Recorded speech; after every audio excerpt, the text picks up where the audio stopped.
Lux your way with the Lux Cravings boxes from Taco Bell. There's the classic $5 box, the indulgent $7 box, and a whole new obsession in the $9 box, the Flamin' Hot Grilled Cheese Burrito. Try the Lux Cravings boxes at Taco Bell today. Hey Bronco Nation, this is Boise State football wide receiver Ben Ford. I've had to face some setbacks on the field this past season, but toughness isn't about staying down. It's about getting back up. I am proud to represent Lithia Ford of Boise, where you can find the largest selection of Ford trucks that are built tough and, like me, handle the hits and keep pushing forward. Come check out the incredible inventory and competitive pricing at Lithia Ford of Boise. And when you buy here, you're not just getting a truck, you're supporting Boise State athletics and Lithia Ford NIL partnerships. Come see us at Lithia Ford of Boise, where Ford begins in Idaho.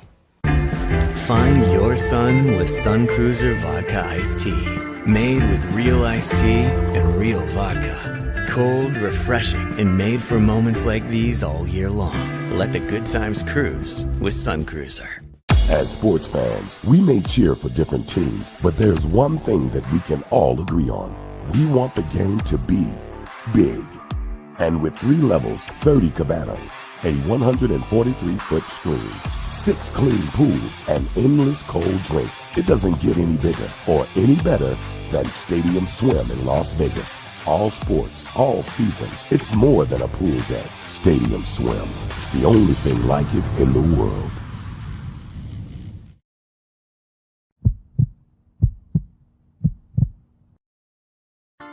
The final buzzer is sounded on another night of Mountain West basketball, and it's time to break down the action with Tom Moser on another night in the Mountain West, presented by Circus Sports. Headed to Las Vegas for the Mountain West tournament in March? Make sure to stay at Circa Las Vegas and watch all the action at Stadium Swim, where the sports are on 365 days a year. Another night in the Mountain West has interviews, analysis, opinions after the final Mountain West basketball game of the day wraps up. All BNN broadcasts come from the Sun Cruiser Studios. Sunny days call for Sun Cruiser Vodka Iced Tea, made with real iced tea and real vodka. It's refreshingly smooth and easy to drink. Crack open a Sun Cruiser and let the good times cruise. The title sponsor of Bronco Nation News is Lithia Ford of Boise. Check out our full inventory of vehicles online at lithiafordboise.com. Lithia Ford of Boise, where Ford begins in Idaho.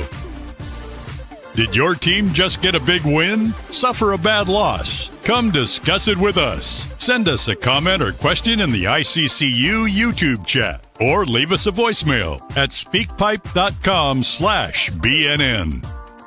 Now let's go to the Sun Cruiser Studios and join Tom Moser for another night in the Mountain West on Bronco Nation News.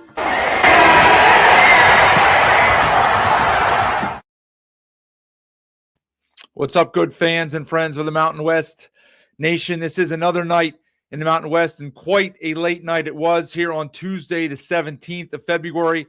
As we head towards the stretch run in conference play, things got turned a little bit upside down here with the late 2 results.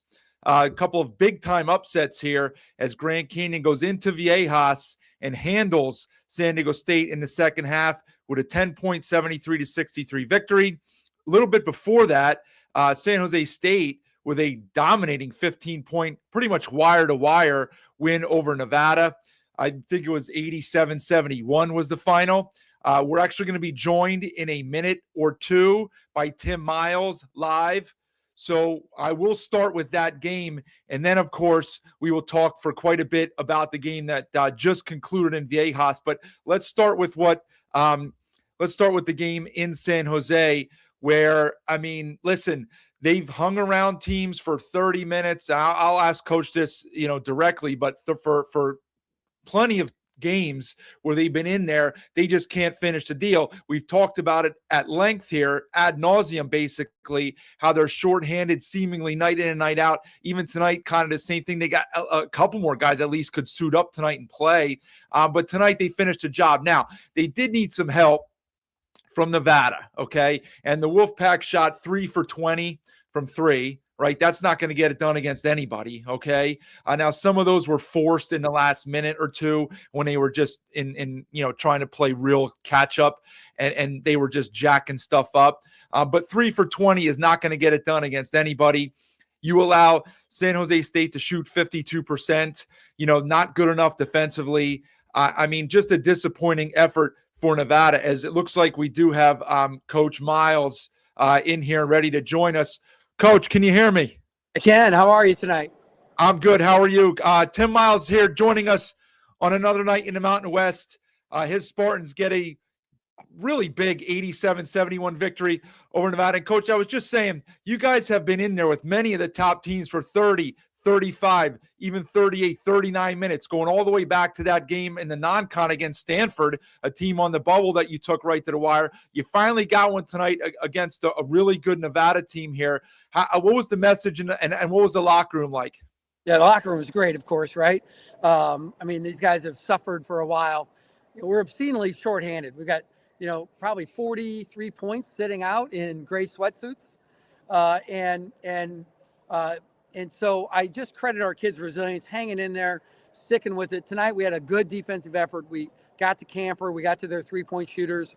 They got us inside, but, Colby Garland has 29 and 9. Adrian Myers has a double-double. And we really shot the three well, especially early. I think we made like 6 of our first 7 or something like that. So we got out to a quick start, and we needed that for confidence. When you've been losing, you need that for confidence. And we did enough in the second half to stretch it out again. So I'm happy for our kids.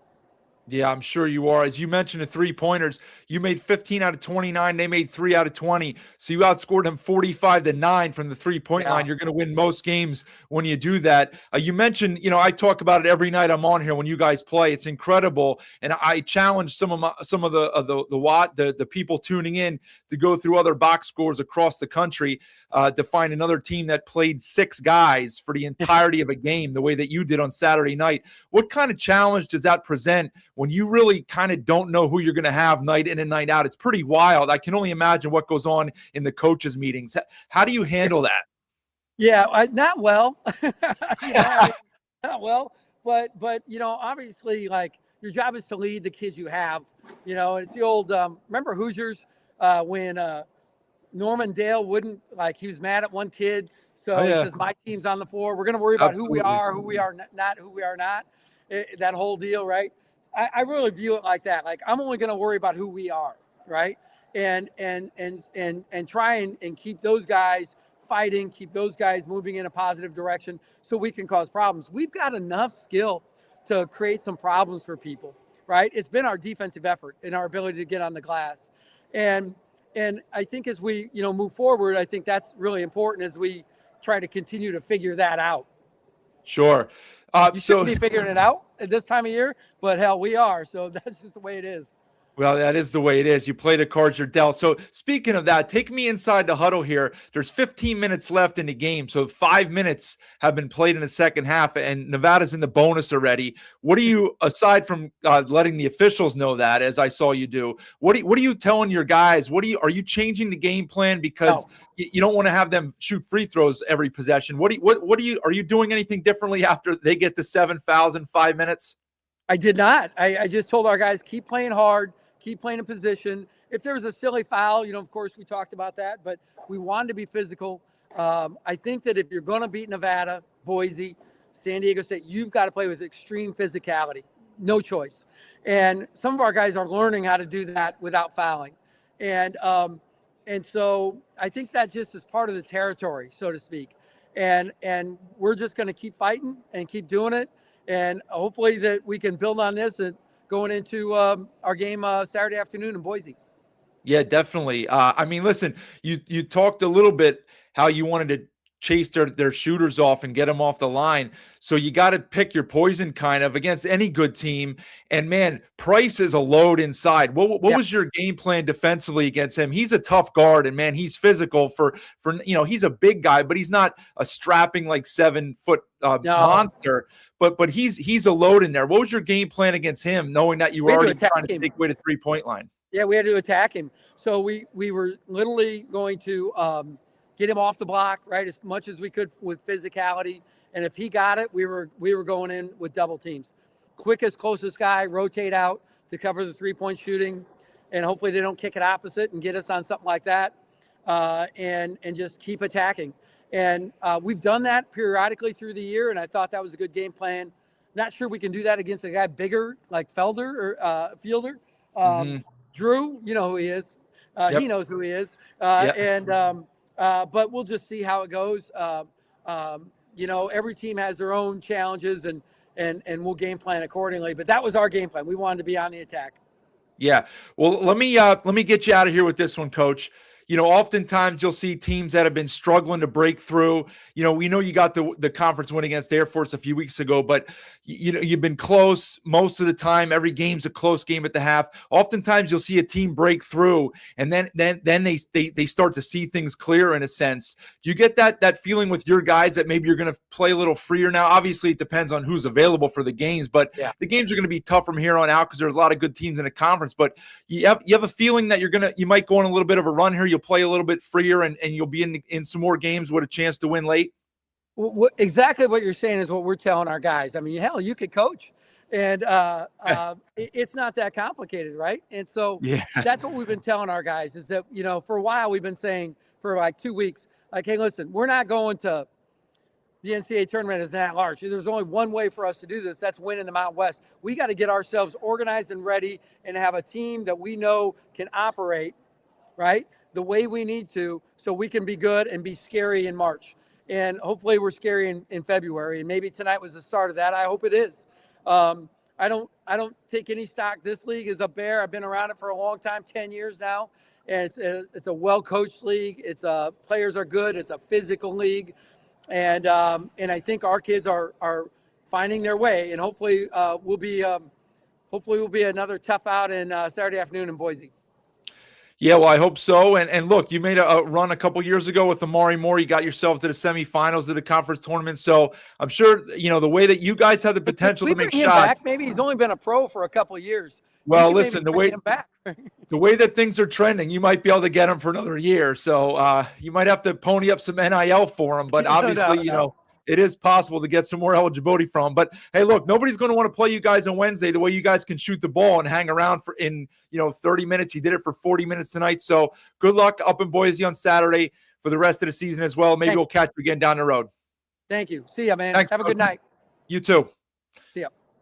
All right, that was Tim Miles. Gracious enough to join us here on another night in the Mountain West. I was in such a harried state here and hurried coming on here with what was going on. I didn't introduce one of our sponsors here, Sun Cruiser. Can't forget the old Sun Cruiser. I sent a tweet to BJ, went out for lunch the other day, and there's a little, I don't even know what you call them. It's something right in the lobby there, sponsored by Sun Cruiser. So I almost asked them if they watch the show. I'm kind of joking because I know they don't over here in Delaware, but Sun Cruiser, give them a shout. And also down at the bottom there at Mountain West BNN, go subscribe, please. If you don't already, go subscribe at Mountain West BNN. Also now BJ doing a heck of a job here. We had talked earlier. We were just waiting for a moment to get Tim Miles on. Great interview, great guy, great coach, respected by everybody around the league because he does less with more. He does more with less, right? No, very little resources, very little NIL and support. The stands are, I won't even say half empty because that will be an insult to the half because they were like 80% empty. And he just squeezes what he can out of them. So we were waiting for Miles and his team to pull one where we could get him on. And this was an easy grab here once they got this night's victory tonight. In a minute, I think we're going to get Jaden Henley coming on from Grand Canyon after their upset in Viejas. You have to call it an upset, right? The Aztecs were probably about an 8-ish point favorite. And I think Nevada was a 10 or 11 point favorite. So two really big upsets here to close the night. There were two games earlier in the night as well. So lots to talk about here. We're kind of in a different pattern here with Miles coming on right away. So really appreciate him coming on. I will finish a couple things up on that game now that we got him. Now that Coach Miles was on, a lot of things that I said to Coach are accurate, right? Like they're shorthanded. That's not going to change seemingly, right? He did add another player or so in there tonight. They had the potential, as I said on the show last night, or I guess it was Saturday night. They're going to hang around for 25 or 30 minutes in this game. Will they have enough down the stretch? Now, as I said right before Coach came on, Nevada contributed. They did not play their best game.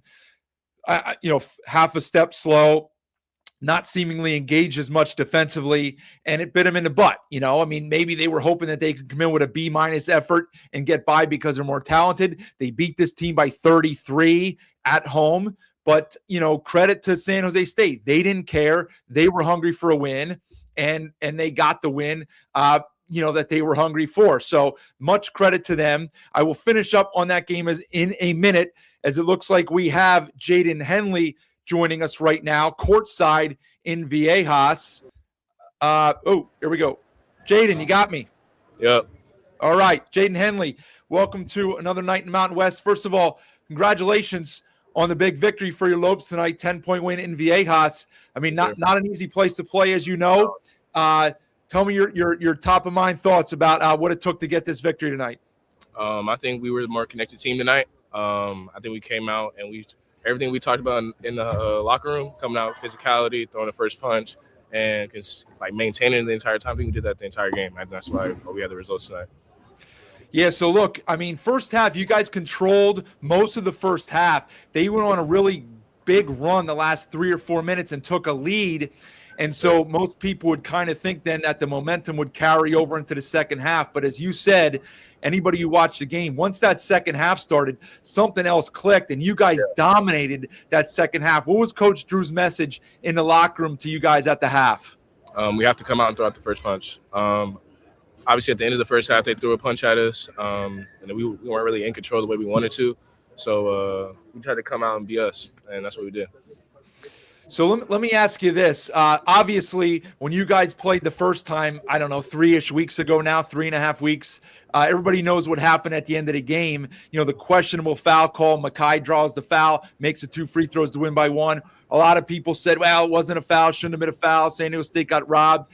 Did you guys hear any of that? Did you feed off of that? I think everybody kind of just assumed that San Diego State would come in and get revenge tonight, and take their frustrations out on how they got, quote unquote, robbed in that game. Was that you guys feed into that at all? Did that give you a little extra motivation? You talk about that at all? We don't listen to no outside noise. We're only worried about the people in the locker room and the next game ahead of us, to be honest. The way they ended is basketball. It's Mountain West. Crazy stuff happens at night. So, we just come out here and played our game. So. Yeah, well, that's good. You obviously know the Mountain West more than most of your team, well, all of your teammates really, having spent a year at UNLV. And I thought you guys, you had such a great stretch there for a few weeks, and then maybe you kind of hit a lull. You had a disappointing loss against your former team a couple weeks ago at UNLV. You had a tough home loss. You guys don't lose a lot at home, but now you've bounced back with 2 in a row here. What's it going to take for you guys to continue this, in the last few weeks here of the regular season? Continue to be us. One thing on those two games we lost, we just kind of talked about we needed to be more connected as a team, as a player on the court, being able to talk to each other and not take things personally or have emotions being played, because we're all here for one goal, and that's winning the game. So I think as long as we continue to do that, we can beat anybody on this court. So. Absolutely. And you were the leading scorer tonight with 21. I thought one of the big keys tonight was the big guy, Demeril, inside. He had 14 and 11. Speak about his game tonight. He dominated. He was, if you ask me, he was the best player on the floor tonight. He made so many good plays for us, and he was so dominant inside the paint. They couldn't do anything with him down there. When he has that type of motor and he continues to play like that, we're going to win a lot of games. So. Yeah, absolutely. I thought he's certainly come leaps and bounds from the non-con. I know Coach Drew, not in so many words, kind of called him out after some of the tougher non-conference games that you guys played. He looks like a different player now. With him playing that way, you playing at your level, hopefully you get Caleb Shaw back soon. Dusty making some shots. You guys will be a tough out. The Lopes program has a history of winning in Vegas. Obviously, it's a step up for the program now being in a different conference, but it really shouldn't matter because you guys have come from all different programs. There's not a lot of experience for GCU there, so it's all new players. I don't think that matters a lot. How do you feel as you head into this stretch run here? Continue to be us, taking one game at a time. Don't look too far ahead. Don't look back on the last game. It's over with. You got to keep looking forward and get ready for the next opponent every day. That's the biggest thing you can do. If you look too far ahead, you might get snuck, and that's just not what we want. We want to win games. So, yeah. All right. Well, listen, last one for you. I think it's in a week. You probably don't circle stuff on the calendar like that, but obviously you got the return matchup coming back to Phoenix with UNLV again after they knocked you off. I'm sure you're going to want that one. You got a short turnaround for your game Saturday. So you got 5 games left in the regular season. Any goals? Coach talk any postseason stuff? Any goals like that? What's the kind of talk around that stuff after a win like this? We want to make the tournament. I mean, that's been the goal the entire year for us. And I mean, we're taking one game at a time. We're going to be right where we want to be. So obviously we know we got to have a lot of momentum going into the Mountain West tournament. So we're going to keep playing our game, keep being us. I think we're going to be just fine. Yeah, well, you certainly look like it tonight. You guys have shown stretches where you've certainly looked like you can play with anybody in conference. Heck, you've beaten the 2 teams at the top, and actually now you own 3 wins against the top 2 teams in a conference. So that's pretty remarkable. So, Jaden, thanks for joining us. Go celebrate this victory with your teammates, and good luck this weekend. Thank you for having me. You got it. All right, that was Jaden Henley here on Another Night in the Mountain West. 2 guests, one night. 2 big upsets again. I've said it a few times now, but man, like that was not easy to predict, right? And I saved that talking point for when Jaden came in because I wanted to ask him about it. He gave a very good answer, and I largely believe it. And it's easier said than done to block out the noise and only pay attention to what's being discussed in your locker room, right? Maybe some of the guys can do it, but some of them are on social media. They know what the talk is, right? What the discussion is about all that stuff. And the fact is that most people assumed that the Aztecs would roll in this game because, they got robbed in Phoenix and this and that. And, it was just they were going to get their revenge here. And you know what? The other team has to comply with that. And GCU had zero interest in complying there. And with the exception of that 3-4 minute stretch at the end of the first half, they looked like the far better team tonight. They did.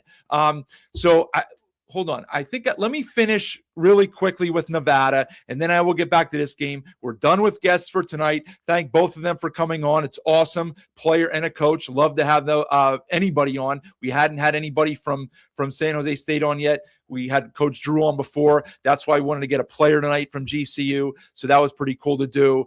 But let me finish with Nevada here because that I don't want to say it was a disinterested Nevada. Maybe they were looking ahead a little bit as they have a game on Saturday with Utah State. So maybe they were caught looking ahead. You just beat this team by 33 a few weeks ago. They just played a game the other night with 6 guys. It's kind of like, how do you take that game seriously when you just won by 33 against this team and you go into the gym and there's nobody there, right? So that's where the leadership comes into play, both from the coaching standpoint and your veterans and your players. Okay. Clearly it didn't work tonight. Alford, and I didn't put the box up. I want to do that quickly because I wanted to look at the minutes for Nevada's guys. We were kind of focusing on the Spartan stuff because we had Miles on and they won the game. And we talked about Garland was massive with 29-9 and Myers 21-13. And he mentioned Price and Camper. Those guys had 14-8 and Price had 7 boards. But, Alford, he gave a lot of minutes late to guys like Walker and Robinson and Armo Trading. He seemed displeased, if you will, with Comer and TR. Obviously, 8 minutes for him. He was a non-factor. I don't think he liked Comer on either end of the floor tonight. And, I guess Lowry was in foul trouble, so maybe that kind of limited his minutes. But I just thought that Walker and Robinson got more minutes than they've been getting in games like this that have been close. And I think Alford was a little, not thrilled with some of the efforts that he got tonight. So I will get to the comments in a minute. I was a lot of juggling, a lot of moving parts here.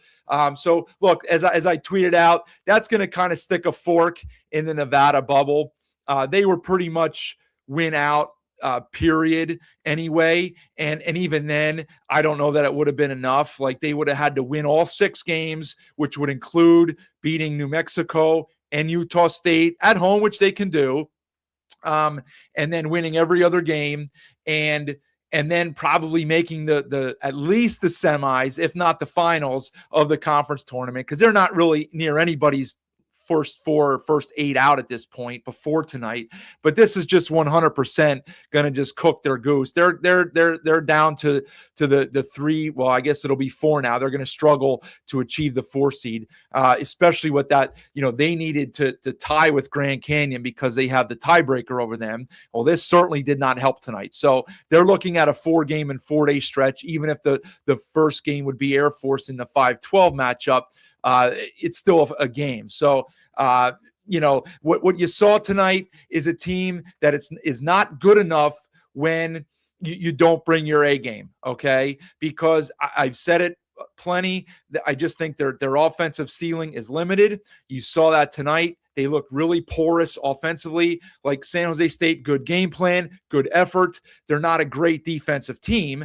And so it's just one of those things where Nevada didn't play great, but some teams can overcome that against a team like San Jose State. Nevada is not good enough to do that. Okay. They're just not. They're a good team. They're not a great team. And it bit them in the butt tonight, unfortunately. And now you're going to see them, they'll get up to play UNLV, which will be a tough game. They'll get up to play New Mexico. And they'll get up to play Utah State on Saturday. Doesn't mean they'll win all those games. I could see them winning 1 or 2 of them for sure, but they're going to have to charge up for the Thomas and Mack Center in a few weeks. So we'll put that one to bed. Now let's get to the late one here, the other upset. As and I had started talking about this, right?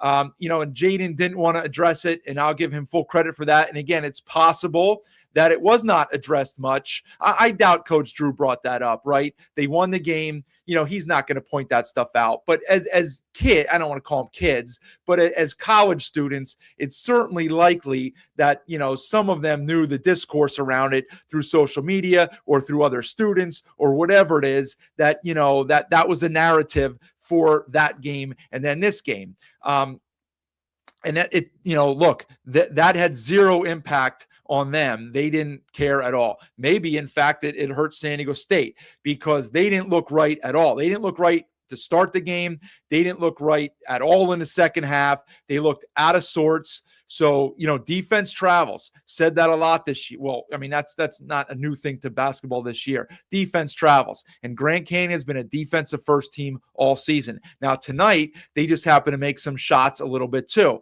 I don't think I guess they didn't shoot the ball tremendously. They shot 43% from the field, 35% from the 3. Let me put these up here for a minute.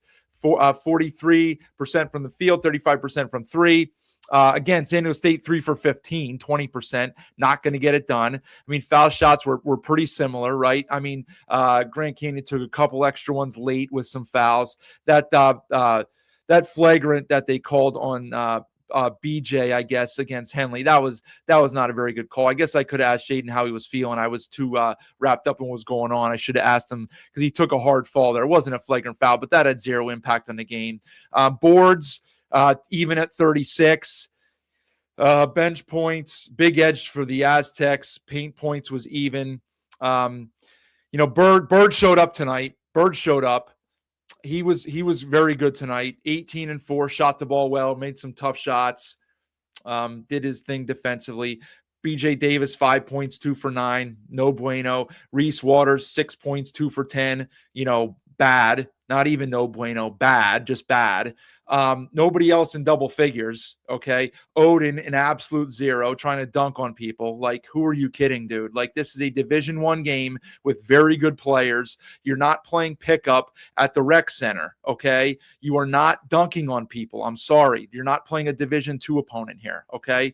Heidi was okay. I mean, he only played 14 minutes. I don't think Dutcher liked the matchups out there with Heidi because he got bossed around, as I tweeted out. Not just he, but Demerol was huge tonight. 14 and 11 in 27 minutes. He even sat for a stretch in the second half because he had 3 fouls.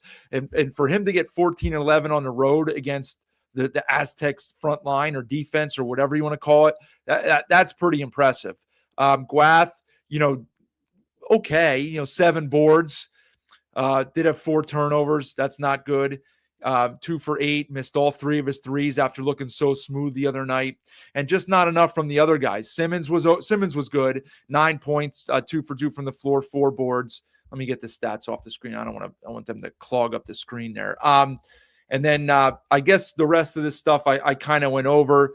Stromer hit a 3. Evans played pretty well. He hasn't done much lately, but he was effective tonight. Breidenbach shouldn't be shooting threes, but he hit a big one. That's when it's your night. Owusu Anane, it's odd. This is kind of like the Andrew Meadow thing. He hit a couple threes in the first half. He only took 4 shots for the game. He needs more shots. Now, he also had a little bit of foul trouble. He played 32 minutes. He's got to take more than 4 shots. He's a good player.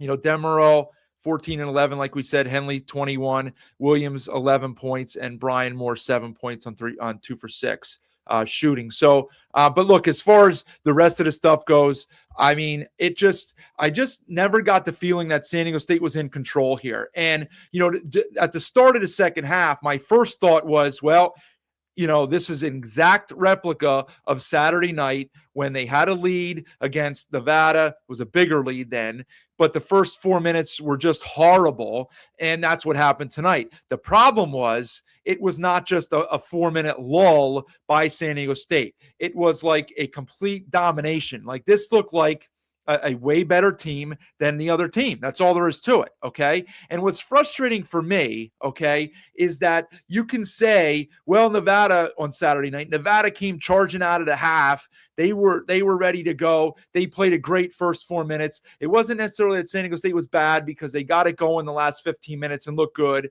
It was just, let's credit Nevada for that first 4 minutes. And now tonight, same thing. Well, San Diego State, well, I would say they were bad. I think we had a Miles Bird turnover and then a missed layup. That was their first 2 possessions where Grand Canyon goes bucket, okay? But it was like, well, let's give Grand Canyon credit for coming out of the locker room fired up and having a good game plan and making good adjustments and coming out ready to play. So that's all fine and well. But why doesn't that ever happen on the other side of the coin then? Why don't you ever see that for San Diego State? I don't get that. Why don't they ever come out at a half charged up and ready to go? I know Arizona's a top 5 team in the country, but even going back to that game when they were tied at the half and then they got routed in the second half. Go back to the Boise game. Go back to Saturday night against Nevada. Go this game. I'm sure there's others that I can't think of right now. Why don't they ever come charging out of the half? So that's it's something. It's either a coaching thing or a player thing. I don't get it. Maybe there's stuff in the comments here. Maybe Aztec fans can chip in with that. I really don't know, but it's frustrating. Look, Dutcher's Dutcher's a fantastic coach. Okay. But as I say all the time about things, it's very, very difficult to check off every single box and be a 9 or a 9.5 out of 10 in every box that you do in every part of coaching. Right. And maybe that's one area where Dutcher doesn't excel. I don't know, because it's a pattern at this point. It just is. Right now. So I don't know. And I'm frustrated. Look, massive credit to Grand Canyon. Part of me wants to be like, well, that ought to, shut the Aztec fans up who were yapping that, well, we'll get them when we come home and, we got robbed and what. Well, they shoved it where the sun don't shine tonight. Okay. They came into your building and dominated, but I'm frustrated because now we are very likely going to struggle to get a third bid. And it's possible that we don't even get 2 bids. I still think we'll get 2, but it becomes less likely by the day. I think the most likely path is that Utah State doesn't win the conference tournament because it's difficult to double up. Okay. And they're clearly the best team. And I wouldn't have said clearly before tonight, but if you'll recall last week on multiple shows, I've said for a couple weeks going back now that watching these teams back to back, now they weren't back to back tonight because Utah State doesn't play till tomorrow, but watching these teams back to back, I just had a thought and viewed it as though Utah State had another gear. Okay. And that their extra gear reaches a higher level than San Diego State's. And I know that doesn't make Aztec fans happy, but that's what I saw over the last few weeks. And that's exactly how it played out tonight. Okay. Now, again, I fully expect San Diego State to beat Utah State when they play in Viejas in a week or 2. Okay. I don't know about the rest of their games. I don't know if they can, at this point, I don't know that they can sweep at Boise and at New Mexico. It's probably doubtful. They will probably lose one more game. In addition, well, That's it. They'll probably lose one more game. And I've seen respected bracketologists before tonight say they needed 5-1 in their last 6. Well, guess what? They already have the 1. So that means they got to go 5-0. And then we'll see what happens heading into the conference tournament. Okay. I mean, clearly they'll have a chance to win that. All right. And we have to see what happens on the rest of the bubble. I mean, Ohio State beats Wisconsin tonight. That's not going to help our cause. Right. You know, I don't know who else was in the mix, or I didn't see everything else tonight, but you know, it's you don't want to play the game where you have to like root against all these teams and hope for all these results. You know, it can be kind of fun when they go your way, but you just can't expect it to always happen. Right.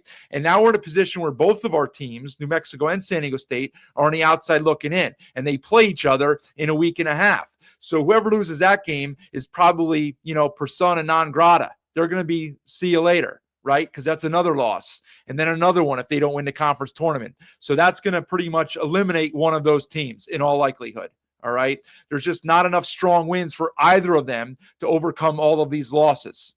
Okay. It's unfortunate, but this is what happens when you lose this game. If you're San Diego State, if you lose the Boise game, if you're New Mexico, right? It's just, and it's unfortunate, but it's the way it is, right? We said back in November, December, conference is down this year. It's not that strong. You know, our teams aren't as good, and it's come to fruition here. We had a nice little run at the end of non-con play. We saw some good stuff in the beginning of conference play, but this is just what our teams are this year. Kind of Utah State aside. Doesn't mean that they're immune to a bad effort, as we saw a couple times, right?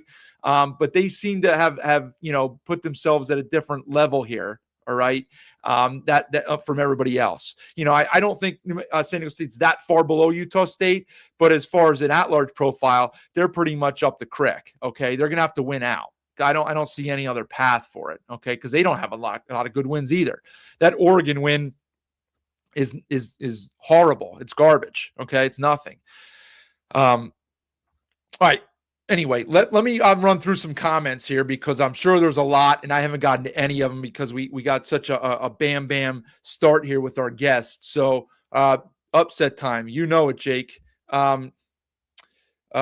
Gloria letting GCU in early, killing the Aztecs at large hopes kind of ironic. Yeah, you know what? I mean, look, if that's one way to look at it, the other way to look at it is, look, if you're the flagship program of the conference, you can't lose twice to a newbie who's, you know, from the WAC or wherever they're from, right? Like it like that. Let's call it both ways here. You know, yeah, it is ironic, but that's the way it is, right? I mean, would it be better if GCU wasn't in this year because then San Diego State would have 2 less losses? I guess. But, you know, they still would have the profile that they have now as far as like lack of big time wins, right? And again, that's kind of like rooting for teams to lose to hope you get in. Like, take care of your own business, right? Like, I get your point there, but take care of your own business. Like, you know, you're the flagship program, you know, take care of business and win the games, right? I don't know, Daniel. You think they still have a shot at an at-large? Tonight made it harder. They got to go 5-0. I just don't see them. If they lose another game, that's a 4-2 finish, and they're going to lose again in a conference tournament then because they don't get the at-large. I'm sorry, the automatic bid. I just that's too many losses without a great stack of top wins. I just don't see it. Yeah, they can only drop one more. Yeah, and that's their conference tournament game, really. That's the way I look at it. Maybe that'll change. I really don't know. Yeah, they need to make the finals of the conference tournament. Yeah, it is interesting, Lewis, that they're blaming. You know, I don't know that they're, you know, blaming. It's just kind of yeah, you're right. They can't do anything anyway if they get in. So I guess it really, but it's nice to watch and see what can happen. You never know what can happen on a 1-game basis. Maybe the team they draw, maybe their coach, you know, gets a different job and leaves and they're in disarray. And, you know, maybe Waters goes off for 25 or Gwath hits 4. Who knows? Like are they going to be, do I think they can beat a Power 4 team? Kind of like I said about the other day with New Mexico. Probably not. Probably they cannot. But you know, you at least want to get in with a shot, even if it's the first 4. Okay. I mean, although you don't want to really get in like you did last year in the first 4. Yeah, I mean, if the Lobos needed the GCU help, yeah. I mean, if you're still trying to win the conference, I guess, yes. Like, I don't think that's, it's odd. It's funny. I swear they know what's going on. Like, I looked today for the first time in like 2 weeks at the odds to win the conference before today. And, with the two teams tied and San Diego State, I know Utah State had the head-to-head before today, but they also had to play at Viejas. So you're assuming that San Diego State's going to win that game, right? And then they'd be tied. And I think that San Diego State would have had the tiebreaker as far as getting the number one seed. If they would finish with the same record and they split, they're both co-champs. But for getting the number one seed, I think San Diego State would have had the edge because Utah State lost to UNLV, who was a lower seed. Now, I may be wrong about all that, but Utah State was like a big favorite before tonight for the odds to win the conference. They were like minus 200, and San Diego State was plus 150. New Mexico was like 15-1. Nobody else was close. It's basically a two-man race. So it just seemed odd to me, and I was like, ooh, that seems enticing to take San Diego State there. And, of course, they lose tonight. That's why I said I swear like they know what's going to happen, even though they don't. But, yeah, your figure's probably not the only one, Pat. I think a lot of Aztec backers not happy about that. Craziest night in the Mountain West? I don't think so. We've had some, maybe it's close. It's up there. You got dual upsets at the end of the night, but I'm sure there's some other stuff that we had earlier. You had a Tim and Tom show, Daniel.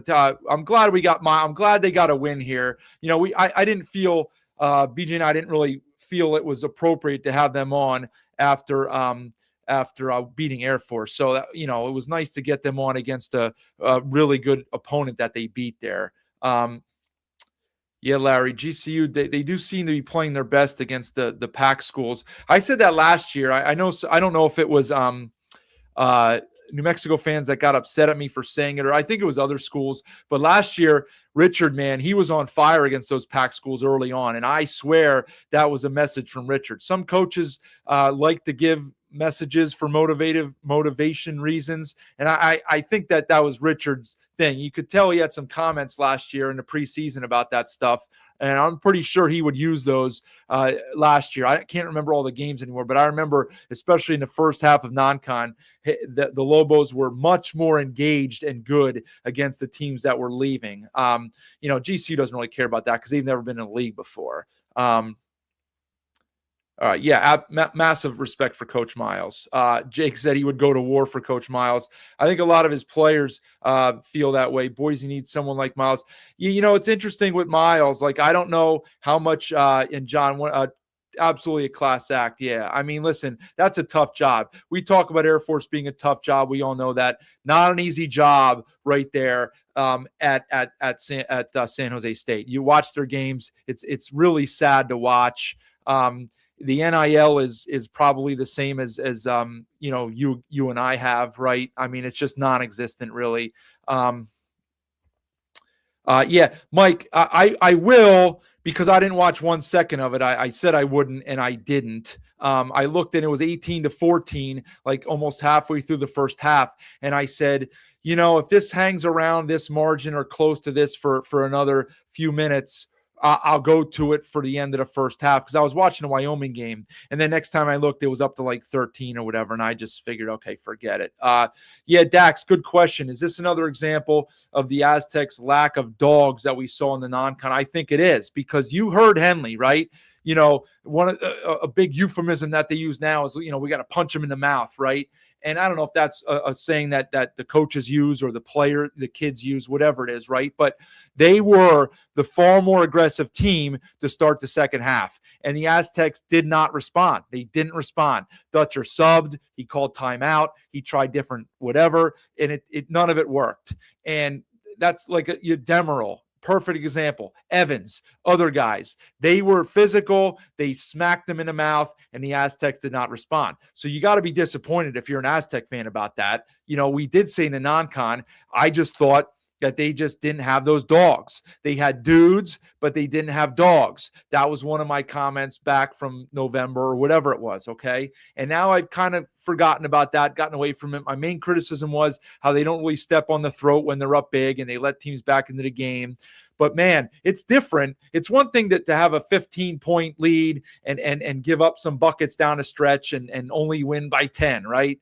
But it's another thing to be in a tight game and have someone be aggressive and smack you in the mouth and you can't do anything about it and you lose the game. Like that can't happen and it shouldn't happen. Okay, it can't happen and it shouldn't happen. Finalist with Patino was Miles for the New Mexico job, probably, I guess, 5 or 6 years ago by now. Yeah, I mean, look, couldn't have gone wrong if it was Miles. I think he would have done really well there. I mean, look, he made the NCAA tournament with Nebraska.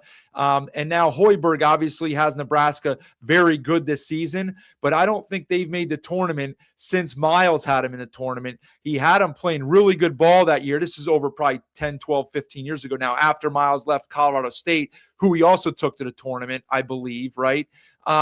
Someone could maybe fact check me on that, but I thought he took the Rams to the tournament once. Maybe I'm wrong about that. But he's a very good coach. You couldn't have really gone wrong if you would have done that. Ice Baby, hit the like button. That would be great. I don't even know if there is a like button. I don't know what the buttons are. Sweep. Yeah, big sweep for the Lopes. I mean, that's impressive. No doubt about it. I dropped the ball there, not asking Henley about that foul. I mean, he would have blown it off as though it was no big deal. He's a tough guy. He's a veteran. D, I will tell you this, D, as BJ pointed out months ago when we first started this venture, the Aztecs declined to participate in this show. Every other school did. So had they won, or that's why we haven't had any Aztec fans or coaches on this year, they declined to participate. So sorry that you had to watch that interview. I understand it's sour grapes, but I do have a 5% bit of sour grapes that they refuse to do the show here. Maybe they don't like BJ. I don't know. I mean, everybody else was able to do it for the good of the conference. But, that's an example of San Diego State, I guess too good for the conference. But anyway, nice win for Grand Canyon. Really good win for Grand Canyon. I guess, Nick, if you think it will help them for conference purposes, yeah, I guess. If you definitely win, if you beat the Aztecs at home, definitely does. Jer, I guess, yeah, because that would require them to win at Utah State, and they would have the tiebreaker over both of those teams ahead of them. Now, they would not have the tiebreaker over New Mexico, clearly. So what they would need to get them in the mix would be Utah State would have to lose at San Diego State, because otherwise they're not going to have enough losses. Grand Canyon also would have to win out, and they would need some help somewhere else, because they're 3 games behind Utah State. Now, they could get to 2 games behind by winning at Logan, and then technically that would only be 1 game behind because they'd have the tiebreaker. Although, yeah, it would still be 2 because, they're still 2 games behind. So it's going to be tough. It's going to be tough, but they could. Oh, you said at large, not regular season title. At large, I don't think so. I really don't. Their back-to-back losses to UNLV and New Mexico kind of did them in. We'll see. I mean, this is certainly a quad 1 win. And if they win at Utah State, that's another quad 1. So if that happens, then we'll talk. And we'll see if they win Saturday and then they win the game against UNLV next Tuesday or Wednesday, whichever night that is, and then they can win in Logan. Then we'll talk, because then the bracketologists will have that's 2 quad 1 wins, and then they might work their way up. Again, it's going to require them to win. They're going to have to do a Colorado State from last year. They're going to have to win out, and they're going to have to make it at least probably to the finals of the conference tournament, to be honest with you. If you're a fan of a non-Aggie team, you're hoping for a Boise State win tomorrow to get revenge for that blasting. Mackenzie, appreciate you reposting. So now I got more comments, but I want to hear, while you guys can type these in right now, what your takeaways were from that Lobo game. I'll put the stats up really quick. I had not seen the final. I think I saw it was 91-50 at some point. So we have a 98-61 final. I'll just put these up here for 1 minute. If you guys, Lobo fans that were watching, have any tidbits on it. Air Force shoots 38%, Lobos 55%, New Mexico shoots 15 out of 31 from three. Only 11 turnovers, which they really shouldn't. They out-rebound the Falcons 48-23. Air Force uses the whole roster, 2, 4, 6, 8, 10. 2, 4, 6, 8, 10. Only 12. Look like more than that. Only 12 guys. A lot of minutes for the starters, I guess. A lot of shots for the starters. Sanders with 13, Hoban with 10. So Albury with 14, and Albury, big night on a stat sheet. 14, 9 boards, 6 assists. Hopped only 8, but he did have 7 boards and 5 assists, Chol, back to his old shooting days, 20 points, 5 boards, 5 out of 10 from 3.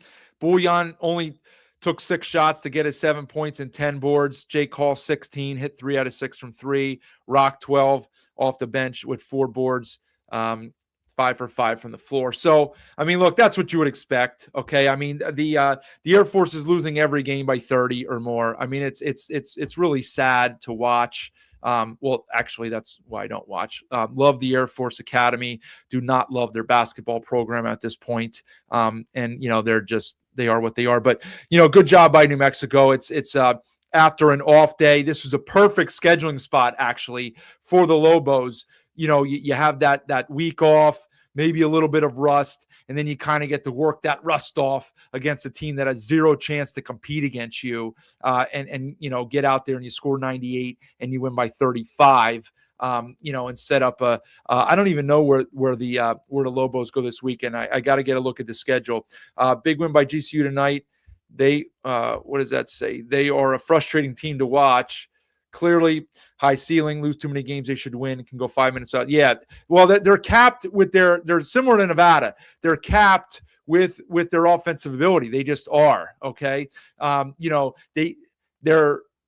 difficult to guard at times with Henley and Williams because they're downhill drivers. We talked about that a week or two ago. But those guys take a lot of shots, and that's how you get Owusu Anane, Demeril, some of the other guys that don't get as many shots maybe as they could or should get at times, right? Especially when Shaw's out because he finds a way to get his shots too. But, yeah, they can go cold because Williams, for as good of a form shooter as Williams looks, he seems to take some wonky shots at times. Now, a couple of them went in tonight. Henley banked a 3 in. There was another one, I think, that bounced up and clanged around and then fell through. Williams threw one in. That was like a circus shot. But look, they do have some droughts, but they make up for it because they play defense, and that's their calling card. So if you ever have a night where you make 7 threes, that's good enough for them, really. Nick says the arena was cold tonight in San Jose. Good win. Nevada made more free throws and field goals. I mean, that's always a thing with an Alford squad trying to get to the foul line. They're not a great shooting team. They do get to the foul line. I did see plenty of fouls. Why I mentioned that to Miles about the bonus. Yes, Aztecs overly confident, have self-belief that they're head and shoulders better and think the talent is enough. Yeah, that's what I've said a lot, Nicholas, that they think they're too cool for school, right? What do we got here? Pre-game thoughts for Utah State. Yeah, I will get to that, Dax, in 1 second. I want to talk about the Wyoming-Fresno game for a few minutes, and then I'll talk about the 2 games for tomorrow. Steve, kudos to Olin for all the bench minutes. Could have run up the score if he wanted to. Yeah, I'm sure he could have won by 50, to be honest. Boise to win out. I'm giving that ghost up sick after the blown lead against UNLV. I'll talk about that one in a second. John, I know you hope they can win, and I'll believe it if I see it tomorrow night. Keller, might be time to sound the 1-bid siren. I'm still holding out hope that we can get 2. BJ said, make sure to subscribe. We got a lot of you guys watching on the channel, which is great. We've been trying to feed the people through, instead of watching through X or where else, to watching through YouTube through the channel here. So let's keep that up. Feel like the conference tournament results don't matter other than the auto bid considering recent seasons. Yeah, maybe not. Jared, I saw that today. I saw that Santa Clara was in ahead of teams like San Diego State and New Mexico, which is a little bit confusing. They had their chance on Saturday and they didn't get crushed, but they were at home, biggest probably one of the biggest home games in their program's history. Well, certainly since they had Steve Nash, right? And they lost the game. Now, it's never a bad loss when you lose to Gonzaga, but that was your chance, man. You're on the bubble. You got Gonzaga coming into your building. Gonzaga just took a loss like a week ago or a week and a half ago against Portland, so they're a little vulnerable. They got one of their big guys hurt. They're good, but are they top 5 good? Probably not. You're playing good, and you had a lead into the second half, and you can't get it done. I don't know who's their good win against. Is their win against Stanford, or did they beat St. Mary's? I don't really know, but it is confusing why they are ahead of New Mexico, for example, considering the Lobos beat them by 25. And when I remember watching that game in a non-con, I was like, man, this team's not even I know they beat Nevada by 20. That was a perfect spot for Santa Clara early in the year. It was a first road game for Nevada. I kind of knew that was coming that night, and I had said that way back at the start of the season on my pod. So that one didn't surprise me. But watching Santa Clara that night against New Mexico, they wanted no part of the defensive pressure that the Lobo guards brought. They weren't even close to being competitive in that game. Obviously, they're playing much better now. Hasendik's a good coach, and I believe they're a good team, but I don't get why they are ahead of New Mexico and San Diego State. Although, look, our teams aren't doing themselves much favors either with some of the losses that we have. But yeah, Jared, to finish your point, you did win at VCU, at GCU.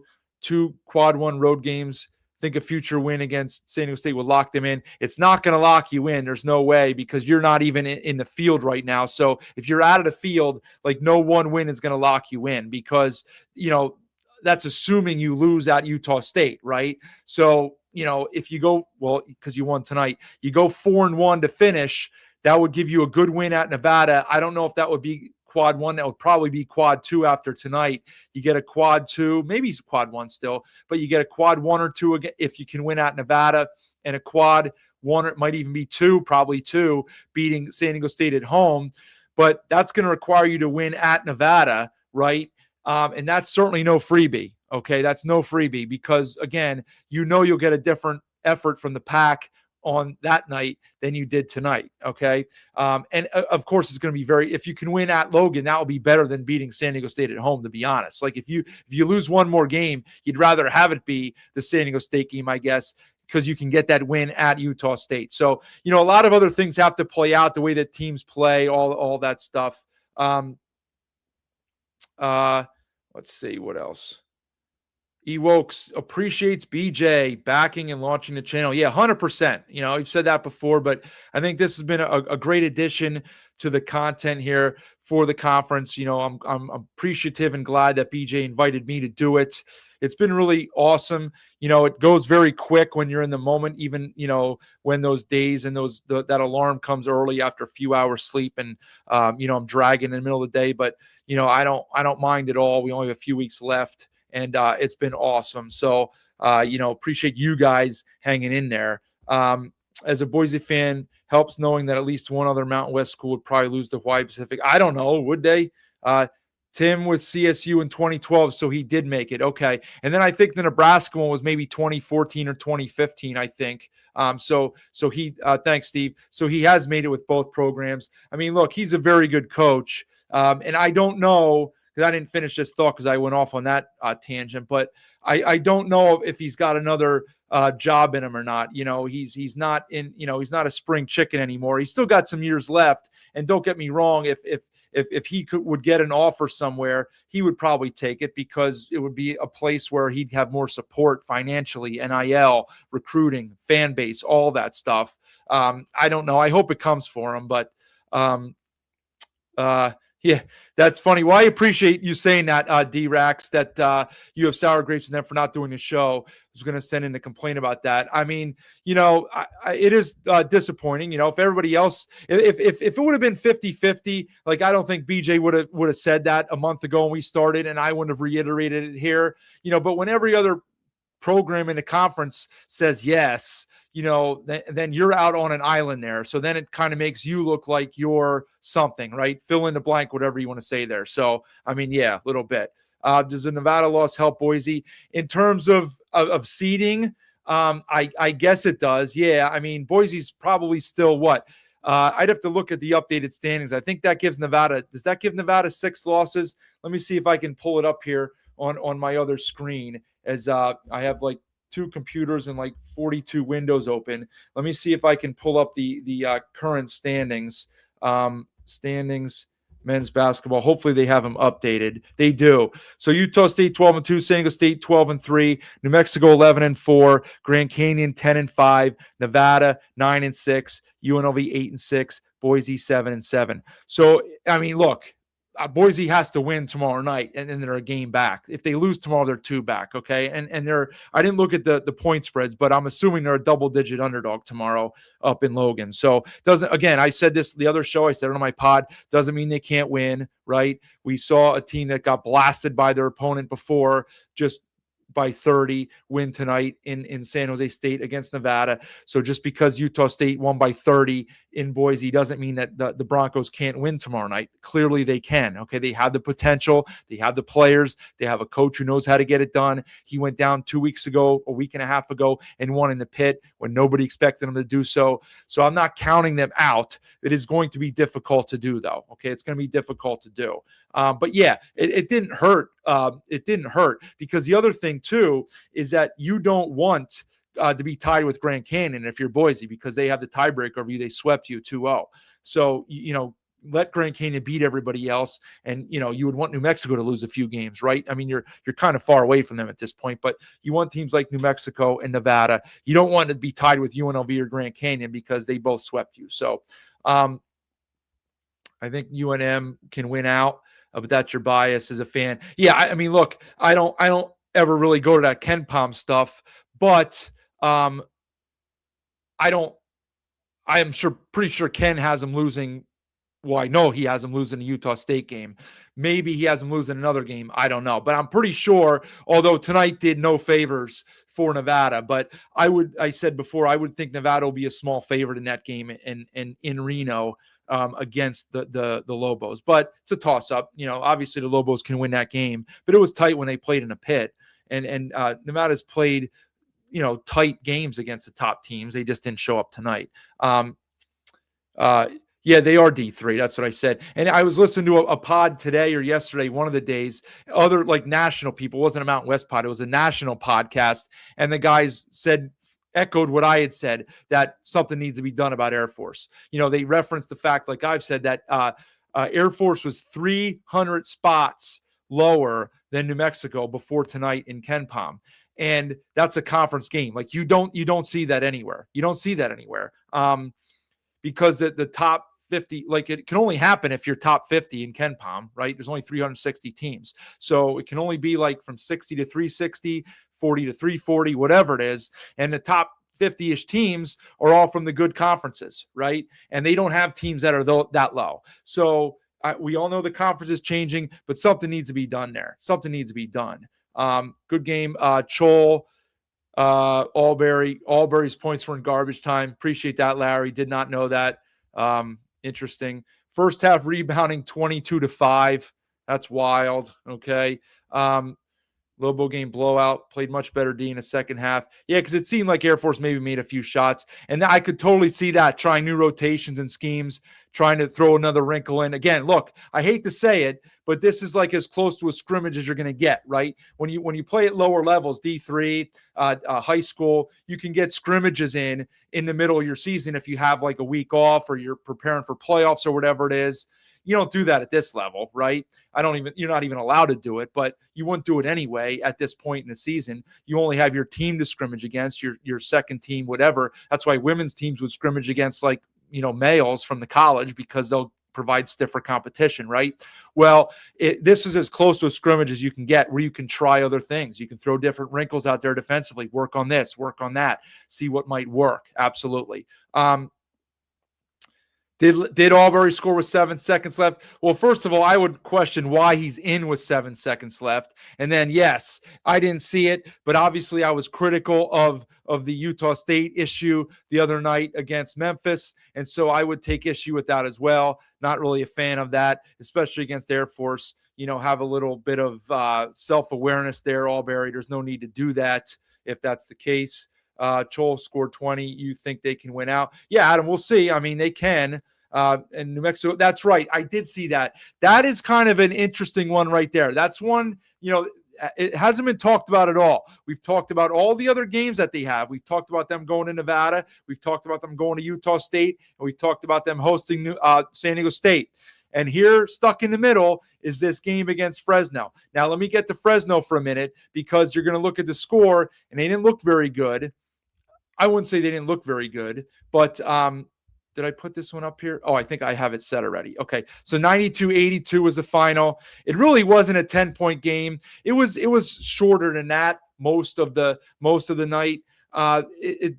Wyoming did a nice job stretching it out in the second half. Both teams shot the ball well. Wyoming made 15 threes. They took a ton. They took 33, and that was their game plan. They just fired three after fired three. They got some offensive rebounds. How many? 12, although Fresno got 11.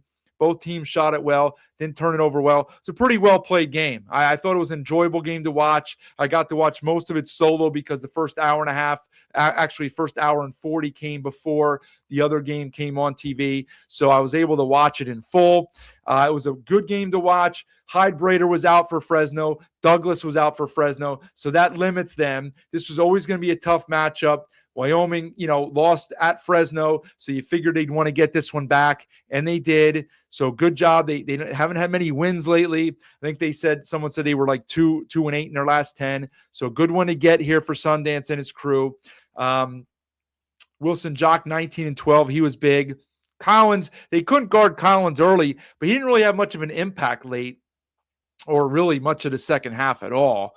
5 double-figure scores for Wyoming. Pretty impressive. Meyer with 22, Dennis 17, Bennett 17, Rojas 11, and Walker 10. And Bennett also had 8 rebounds and 5 assists. So, some pretty good stat lines there for the Cowboys. A good win for them to get. And I won't talk about it much because we'll preview it, I guess, tomorrow. So, oddly, the no Friday games. Not understanding why that is, but 2 weeks in a row now, we have no Friday games. No Friday games this week, no Friday games next week. So tomorrow, after the doubleheader, we'll look at the Saturday games. Full Saturday slate, 6 games, some important games, clearly, some good games. And we're going to have to preview those 2 tomorrow. Absolutely agree. I've said this before, Lobo, something has to be done about it. And I don't know if they'll initiate those conversations in a month or 2. Maybe they'll wait until the school's leave, and then, suffer through one more season and then do something about it. I really don't know. Max, chance to get a 6 seed. It rests on tomorrow night, right? They have to win tomorrow night. Okay. You lose tomorrow night, you're going to fall to 3, 4, 5, 6. You're going to fall to 7 and 8, and you're going to be 7th in the conference. Okay. And then you're going to have to worry about Colorado State. I know you beat Colorado State, but you're going to be tied with Colorado State, and you have to go to Fort Collins the last game of the regular season. And that's not going to be easy. I know they don't have a massive senior class, but that's one that they'll show up for. You'll get a nice crowd. They lost up at Boise, so you're going to want to get a little bit of a measure of revenge. And that's what it might come down to, that for the 7 and 8 seed, to be honest, unless UNLV goes in the tank here a little bit. Excuse me, a little bit of indigestion. I need some water. Anyway, so I don't know. They could, but it hinges on tomorrow night. They come out and get beat tomorrow night, then they're trying to stay out of the 8-9 game, really, is the way it looks. Okay. Inches from greatness was in Viejas tonight. Credit GCU. They hit shots, played tough. D, serious off night for the Aztecs. Goon back down to earth. Reese, uncharacteristic no-show. Got to get hot down a stretch. Excellent summation right there. Brilliant. Okay. I don't know if I mentioned him when I was going through the stats. Waters, he was definitely invisible tonight. No doubt about it. Goon, it kind of would have been foolish to expect him to play every game here on out the way he played on Saturday. That's not really realistic, as talented as he is, but you can't have, a subpar game from him and a no-show from Waters. You finally get a good Bird tonight offensively, whereas I said he hasn't done much at all in the last 3 weeks offensively. Heaven forbid, if he wouldn't have showed up tonight, they would have lost by 20. They would have not scored 60 points. Well, they already got to 63. They wouldn't even scored 55 had Bird not shown up tonight. So, Yeah, with the Nevada loss. Yeah, Max helps a little bit, but again, you got to take care of your business tomorrow. Ewok, handle business. The Air Force stalled many possessions. Yeah, they're deliberate. Chol found his rhythm. Hall as well. Fresno, then Nevada. Should expect do or die by Pack. Yeah, that will not be an easy game. Interesting fly. They play the two bigs together. I've had some conversations with some Lobo fans on Twitter about that.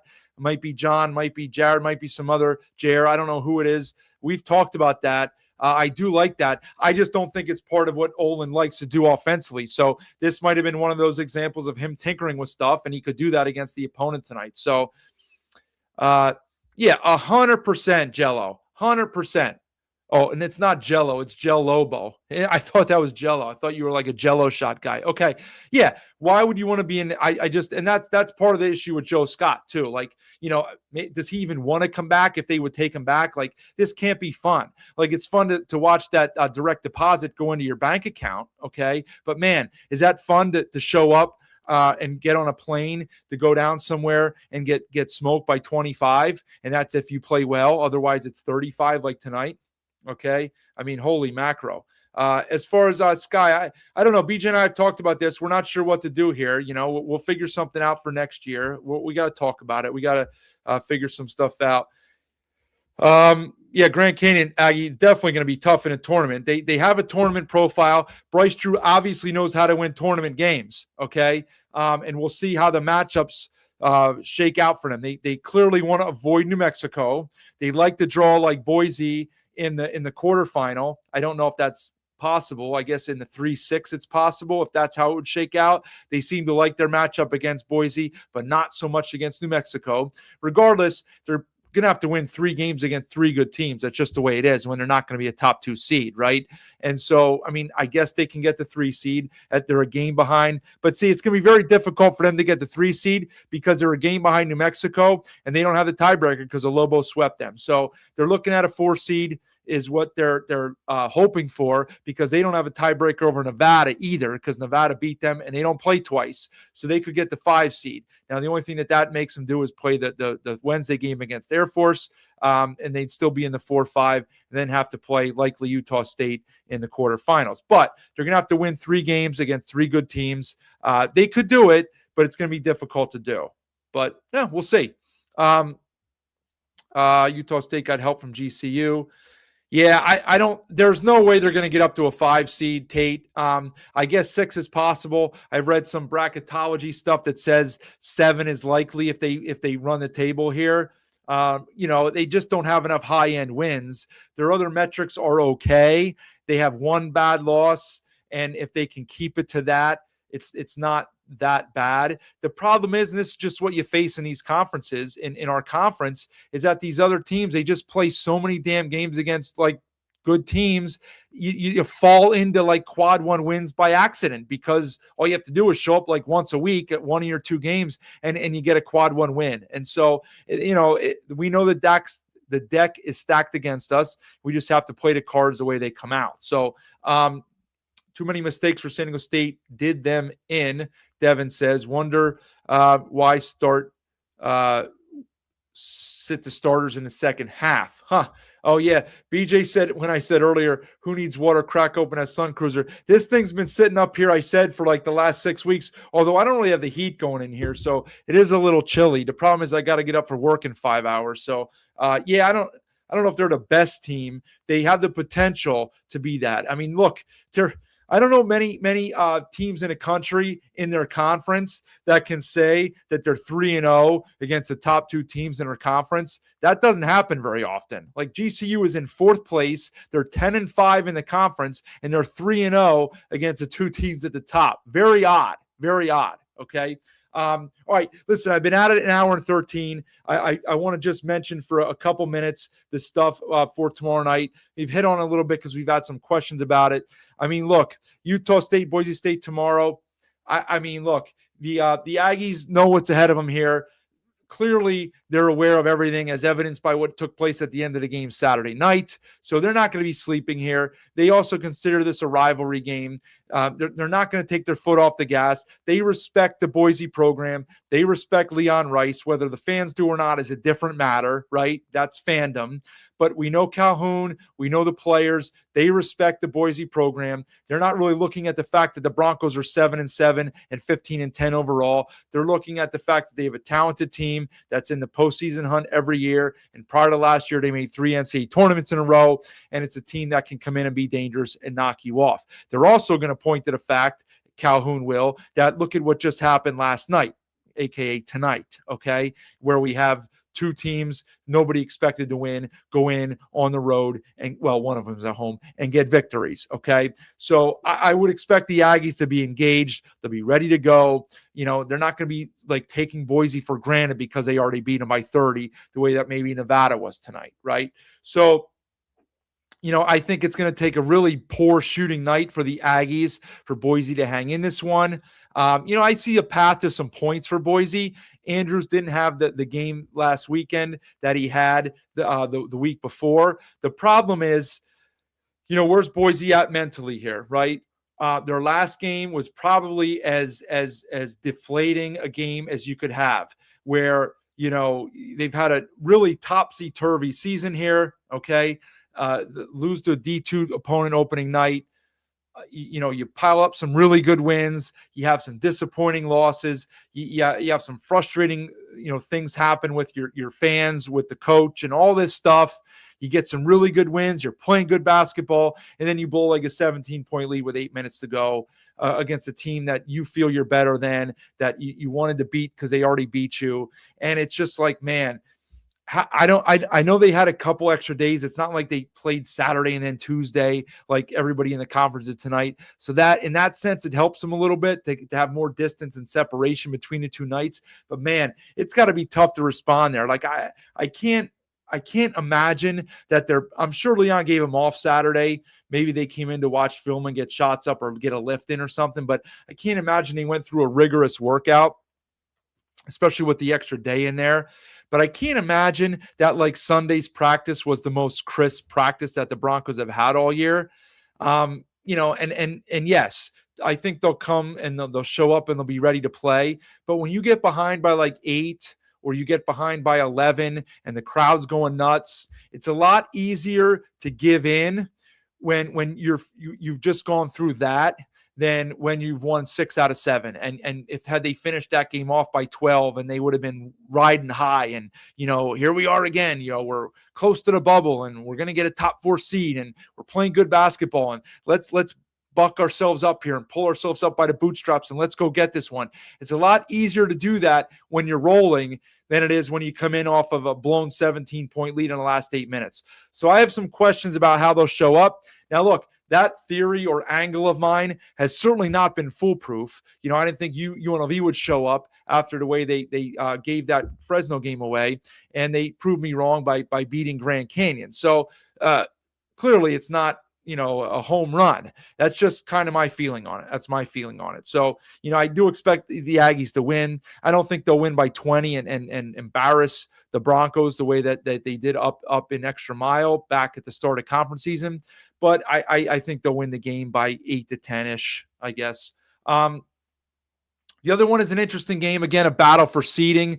UNLV is playing really good basketball. They don't seem to mind going on the road because, frankly, like they don't get much of a home court advantage coming off of there on the other side of the coin here. Man, you have to feel like they probably wanted to freaking go practice on Saturday, right? After pulling that upset off and the way they came back against the Broncos. They want to get in the gym. They want to go play again. They can't wait to watch that film and like celebrate and watch all the good things that happen. And Gibbs Lawhorn's playing like he could play in the NBA All-Star game, right? And all that stuff. So they come in flying high.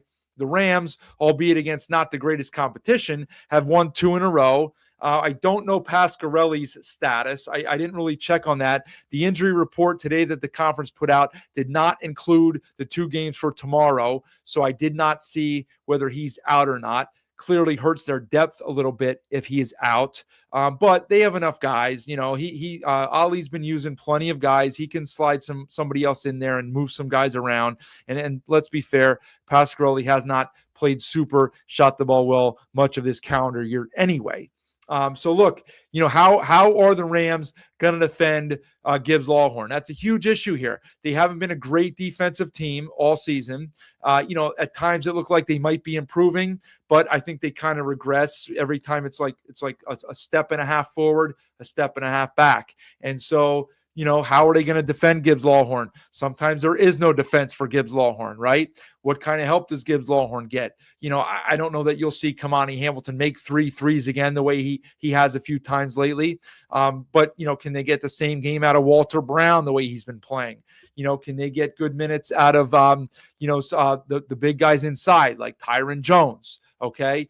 So there's certainly players on the roster, as we've seen this Rebel team throw out there, that they can get a win on the road. I'm not going to write them off. I think it's going to be a close game. It was a close game. Hold on a minute. Am I wrong about this one? Actually might be at UNLV now that I'm thinking about it. I think I have this wrong. I think the Rams won the game in Fort Collins. So this game actually, excuse me, I was wrong. This game is at the Thomas and Mack. So that's not an advantage for UNLV. In some ways, sometimes it's a disadvantage, but it does, I guess, hurt CSU a little bit in the fact that they're not at home and now they have to travel. I guess the best thing for them out of this is it gives them a little bit of practice 3 weeks shy of when they'll be playing Wednesday night in the 7-10 or 8-9 game or wherever they wind up in the conference tournament. So can they travel and get a nice road win? I don't know if they really have any of those this year in conference play. Most of their wins have come at home. And so, this will be interesting. You got to favor UNLV at this point, but we all know that it's difficult to trust them, night in and night out. So that should be an interesting one to watch. Now, I didn't really coordinate this with BJ or not as we got a Boise fan bleeding blue. Time for the upset. Hey, we saw 2 tonight, so why not?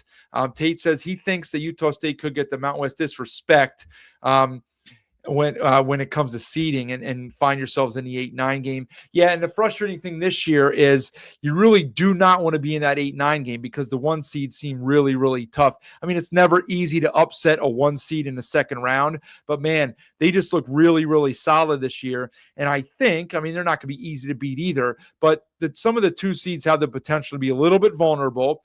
And if you find yourselves in a 7-10 game, you win as a 7 seed over the 10 seed, you play well, you can pick off a 2 seed in the second round, right? Depends on matchups and who it is and all that stuff. And obviously, if they would jump up to a 6, then even better against a 3. But you don't want to be in that 8-9 game. But again, a lot of that's going to determine be determined by what they do down a stretch. You lose a game here, it's going to sink them down. And it's going to be tough for them to get out of that because there's just not going to be enough quality wins for them to pick up in the last month if they lose another game, because that's going to be to a good team. It's going to eliminate a quad 1 win, probably in all likelihood. So, all right. Oh, as I was saying, I got to coordinate with BJ what time I'm going to come on. So we have a 10:30 Eastern tonight as I look on the other computer here. 10:30 Eastern FS1, 8:30 Mountain, Boise at Utah State. Then 11 Eastern, 9 Mountain, Colorado State at UNLV on CBS Sportsnet. So both on cable, late night. Boise starts a half an hour before. Now, we all know those will be pushed back 15 minutes each, right? The Utah State game will start at 10:45 Eastern, and the UNLV game will start at 11:15 Eastern. So it'll be a half hour apart at the start. If the game flow is similar, Boise will end a half an hour before UNLV does. So with BJ going live right away within a few minutes, I will likely get on maybe a few minutes after UNLV goes final, maybe not right away. I'll have to talk to him, see how long he goes. Some of that will be determined by how the game goes, of course. But stay tuned for all of that. I'll let you know, of course, when I'm going on. All right, let's just wrap this guy up here. One more shout out to the Sun Cruiser. I didn't crack it open. Maybe I will tomorrow while I'm watching the games. We'll see. If not, definitely Thursday or Friday.